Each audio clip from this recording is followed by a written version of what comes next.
Teško ufatljiva lopta za Vukovića, dugi sprint, ipak da li je dostigao neku Freto, rješava, to će biti zanimljivo pogledati, tu je negdje bilo pod crti, lopta skakutava.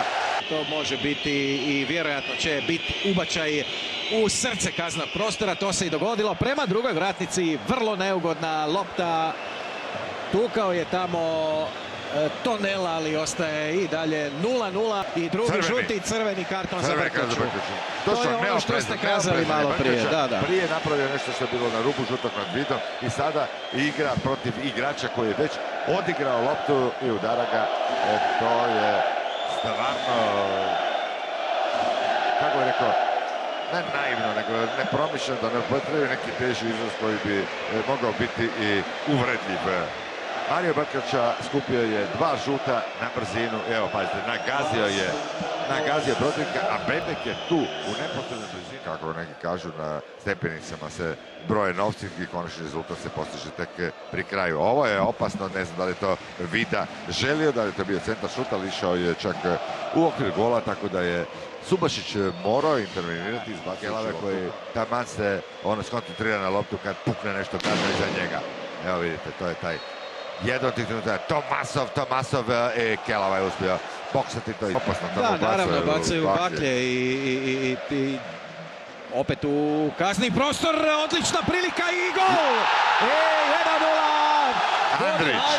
Srđan Andrić je strelac, finiš prvoga dijela, 44. minuta, Hajduk iz prekida dolazi do prednosti sa igračem manje.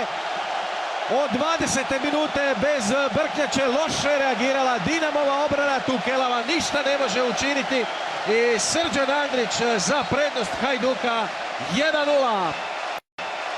Kazna je to za bojažljivu i opreznu igru. Dinama se igračem više koji je nekako se spustio mekano, lako doći ćemo do prednosti. Hajduk je to iskoristio, došao nekoliko puta pred gol, ali nažalost opet sada u 16-tercu Dinama puno baki. Pogledajmo još jedno, to je Tomasov, ovdje Maloča je nabacio, izbijeno do Andrića. Tamo u skoku su bili i Banjez i još jedan igrač Tomasov, dakle, ali kako je Maloča ostao potpuno sam, to je reakcija na Šimunića i kad je lopta kod njega uvijek čujete sve zvižduke. Jedan od posljednjih napada u prvom dijelu vodi Padelj i tu je došlo do Ibanjeza, lopta Ibanjez 1-1. Ibanjez vrlo brzo i dosta lastio u mrežu. Padelj je povukao ovo sve. Lopta se odbila bila od Fatosa Bećiraja do Ibanjeza. Nenamjerno dodavanje, nenamjerna asistencija. I Leko. I strašan udarac, nije to bilo daleko, ali malo previsoko, silovito.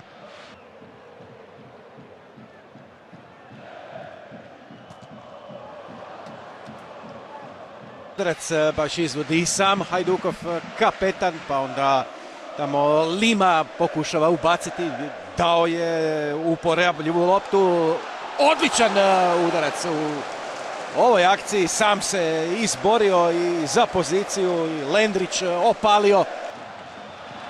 Sad je prilika za Tomasova, još je ušao Tomasov i fantastična reakcija Kelave, prvi i drugi put prekršaj je svirao sa ruba 16 u gornji kut bi to išlo. Kelava odličan i ovo je apsolutno u pravu.